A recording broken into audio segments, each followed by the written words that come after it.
చూడండి, ఎప్పుడు పాలకూర పప్పు పాలకూర కూర కాకుండా ఈసారి అయితే కొత్తగా ట్రై చేద్దాం అనుకుంటున్నాను. ఇక్కడ 2 కట్టల పాలకూరను అయితే కడిగి వాష్ చేశాను.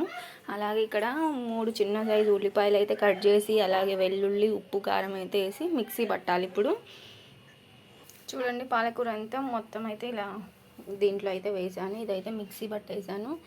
ఇప్పుడు అయితే మనం ఆయిల్ అయితే 2 టేబుల్ స్పూన్స్ ఆయిల్ వేసుకొని, అలాగే చూడండి ఆయిల్ హీట్ అయ్యాక శనగపప్పు అండి, మినప్పప్పు, ఆవాలు, అలాగే జీలకర్ర అయితే వేసుకున్నాము. వేగిన తర్వాత కరివేపాకు, చూడండి కరివేపాకు కూడా వేసుకున్నాను కదా, అవి అయితే వేగిపోయాయి. ఇప్పుడైతే మనం మిక్సీ పట్టిన ఈ పేస్ట్ అయితే వేసుకుందాం. చూసారు కదండి, ఇదైతే అంతా వేసాను. ఇదంతా వేపుకుందాం, బాగా వేగాలి. ఇది వేగిన తర్వాత అయితే తగినంత పసుపు, అలాగే కొంచెం ధనియాల పొడి వేసుకున్నాము. ఆల్రెడీ ఇందులో ఉప్పు కారం వేసాము కాబట్టి తర్వాత చూసుకుందాం. ఇది వేగిన తర్వాత అయితే పాలకూర వేసుకోవాలి.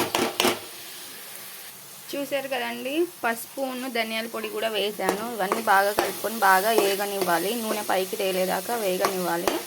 వేగిన తర్వాత అయితే ఆకేసుకుందాం. చూడండి, ఇలా నూనె అయితే పైకి తేలింది కదా, ఇప్పుడైతే మనం పాలకూర అయితే వేసేసుకుందాం.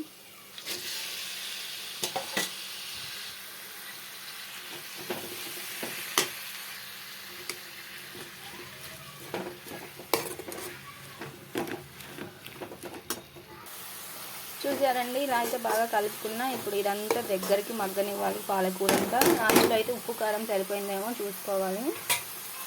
నేను ఇది ఫస్ట్ టైం ట్రై చేస్తున్నా, చూడాలి ఎలా ఉంటుందో. చూద్దాం, మళ్ళీ ఒకసారి అయితే కలుపుదాం.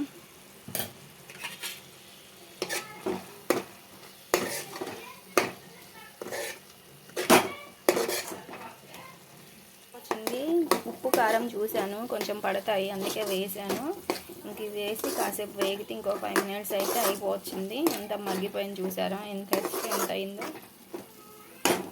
ఫస్ట్ టైం ట్రై చేస్తున్న, టేస్ట్ అనేది ఎలా ఉంటుందో చూడాలి.